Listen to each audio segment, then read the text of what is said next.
राहुल गांधी यांचा देवेंद्र फडणवीस यांना पत्र देण्यात आलेलं आहे। तर आदिवासी विद्यार्थ्यांच्या उपोषणावरून राहुल गांधींनी मुख्यमंत्र्यांचं लक्ष या पत्राच्या माध्यमातून वेधलंय। मुख्यमंत्र्यांनी विद्यार्थ्यांची भेट घेण्याची मागणी या पत्राच्या माध्यमातून राहुल गांधींनी केली आहे। तात्काळ आंदोलकांची भेट घेऊन प्रश्न सोडवण्याची मागणी राहुल गांधींनी केली आहे।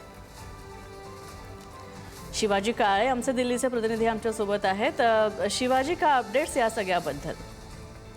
खरं तर ज्या मागण्या समोर येत आहेत त्यामध्ये साधारण 11 दिवसापासून विद्यार्थ्यांचं हे आंदोलन सुरू आहे आदिवासींचं। छात्रों की गूंज कार्यक्रमामध्ये एका मुलीने राहुल गांधी यांच्यासमोर हा प्रश्न मांडला आणि त्यानंतर देशभरामध्ये या प्रश्नावरती प्रश्न उपस्थित करण्यात आले। याची प्रमुख मागण्या ज्या आहेत 14 ऑगस्ट 2026 चा शासन निर्णय रद्द करावा आणि 2011च्या शासन निर्णयानुसार सुधारित आदेश काढावे।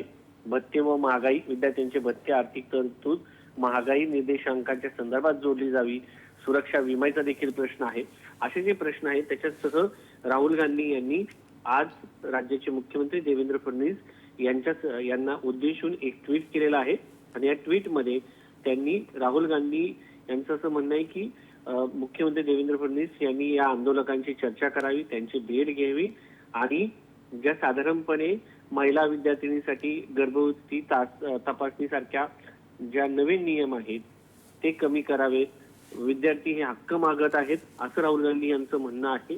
आपल्या मूलभूत आणि घटनात्मक हक्कासाठी ग्रामीण भागातून आलेल्या शेकडो विद्यार्थ्यांसाठी सरकारने भेट घेऊन त्यांच्याशी चर्चा करावी। पुण्यातील छात्रों की गूंज कार्यक्रमाचा देखील त्यांनी उल्लेख केलेला आहे आणि इतर ज्या अटी आहेत 30 वर्षाची वयोमर्यादा त्या कमी कराव्यात आणि विद्यार्थ्यांशी चर्चा करून यातून मार्ग काढावा असं राहुल गांधी यांच्या ट्विटमध्ये त्यांचं म्हणणं आहे। आता याच्यावरती सरकार काय भूमिका घेते हे पाहणं महत्त्वाचं आहे। नक्कीच आता यावर मुख्यमंत्र्यांचा काय प्रतिसाद येतोय ते पाहणं महत्त्वाचं असेल। धन्यवाद या सगळ्या अपडेट्स बद्दल शिवाजी।